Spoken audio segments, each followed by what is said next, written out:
देखिए, प्रधानमंत्री जी का चरित्र कैसा है और कैसा नहीं है, ये मेरे कहने से तय नहीं हो सकता। ये तय करने का काम तो देश की जनता का है, जो इन सब कुछ को देख रही है। किस तरीके से देश के मोदी जी जब गुजरात के मुख्यमंत्री से थे, वहाँ से लेकर के जो कहानी शुरू हुई वो इंटरनेशनल लेवल तक, अमेरिका तक पहुँच गई, जिसकी चर्चा आरएसएस के अंदर तक पहुंच गई, जिसकी चर्चा भाजपा के अंदर तक पहुंच गई। जो नाकाबिल लोग थे, जो जैसे चौथी पास राजा ने 12वीं पास को मंत्री बना दिया, अब जो के पूरी की पूरी फिल्म इंडस्ट्री में फेल हो गई उसको सांसद बनवा दिया। और किस तरीके से वो लोग जिन्होंने मोदी जी के मुख्यमंत्री रहते हुए विदेश दौरों पर जाने पर उनके लिए जो एंटरटेनमेंट की व्यवस्था की, किस तरीके से उन लोगों को मंत्री बना दिया। तो ये सब चीज़ें तो मधुकेश्वर जी जो किताब जिन्होंने मोदी नामा लिखा था, जब उन्होंने ये बात बताई कि मुझे तो ऑलरेडी पता लग रहा है, जैसे ही मुझे ये पता लगा कि आरएसएस के अंदर ये चर्चा हो रही है, और जब मैंने देखा कि एक्चुअल के अंदर एक ऐसी महिला को मंत्री बना दिया गया जो केवल 12वीं पास है, तो मैं खुद इस चीज़ से आश्वस्त हो गई और मैंने अपने पैर पीछे खींच लिए, मैंने अपने कदम पीछे खींच लिए कि मैं आज अब जो है वो मोदी जी से दूरियां बना लूँगी, क्योंकि ऐसे व्यक्ति के से नज़दीकियाँ होने का मतलब है कि आपके खुद की इमेज पे भी डेंट लग सकता है। तो ये जो चीज़ें हैं, ये कहीं ना कहीं मुझे ऐसा लग रहा है कि चरित्र के ऊपर, और उसके अलावा ये बात केवल यहीं तक नहीं रुक रही है। पिछले काफ़ी लंबे समय से, जब से पाकिस्तान से युद्ध हुआ, डोनाल्ड ट्रंप लगातार बार बार ये कह रहे हैं कि मैं मोदी जी की राजनीति कभी भी ख़त्म कर सकता हूँ। इसका क्या मतलब है? केवल एप्स्टीन फाइल नहीं हो सकता, यानी कि ये कहानी कहीं ना कहीं बहुत लंबे समय से चल रही है। हो सकता है, जैसे कि मधुकेश्वर ने कहा, कि मोदी जी को तब से ब्लैकमेल किया जा रहा है जिस दिन पहले दिन इन्होंने प्रधानमंत्री पद की शपथ ली, पहले दिन प्रधानमंत्री बने। और पहले दिन ब्लैकमेल कौन हो सकता है? जिस व्यक्ति को मुख्यमंत्री रहते हुए, जिस व्यक्ति के बारे में सूचनाएं अमेरिका ने अपने पास प्रिक्योर करके रख ली हो, ब्लैकमेल करना शुरू कर दिया हो। लेकिन सर, ट्रंप की बात को सीरियस लेना चाहिए सब देश को। देखिए, ट्रंप की बात सीरियस बिल्कुल नहीं लेनी चाहिए, लेकिन उसके लिए सबसे बड़ी बात क्या है? मोदी जी को सामने आकर बोलना तो होगा भाई।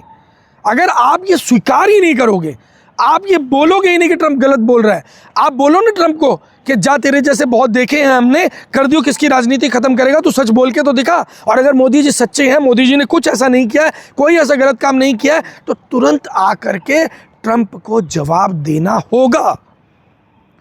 और इस केवल ट्रंप के इन शब्दों की वजह से पूरे देश के 140 करोड़ लोगों की मान प्रतिष्ठा आज दांव पर लग चुकी है। पूरे देश के लोगों को लोग उसी निगाह से देख रहे हैं जिस निगाह से नरेंद्र मोदी को देखा जा रहा है, कि शायद इस देश के अंदर सभी लोग बलात्कारी हैं, सभी लोग ऐसे हैं, सभी लोग चरित्रहीन हैं। क्यों? क्योंकि अगर नरेंद्र मोदी जवाब नहीं दे रहे तो वो 140 करोड़ लोगों के मुंह पर ताला दिखाया जा रहा है, और 140 करोड़ लोग चुप नहीं बैठ सकते। अरे, बीजेपी के लोग कह रहे हैं गर्व कीजिए, आपके देश के पीएम प्रधानमंत्री मोदी है जिसने देश के लिए अपने घर परिवार को छोड़ दिया। हाँ, तो गर्व करना चाहिए, इसमें गलत क्या है? जिस व्यक्ति ने घर को त्याग दिया हो, परिवार को त्याग दिया हो, उसके ऊपर गर्व तो करना ही चाहिए। लेकिन उसके साथ साथ हमें ये भी विचार ज़रूर करना चाहिए कि उस व्यक्ति ने घर को त्यागा, या उस व्यक्ति ने अपनी हवस को मिटाने के लिए किसी दूसरी चीज़ का प्रयोग करना शुरू कर दिया। तो बहुत सारी चीज़ें हैं।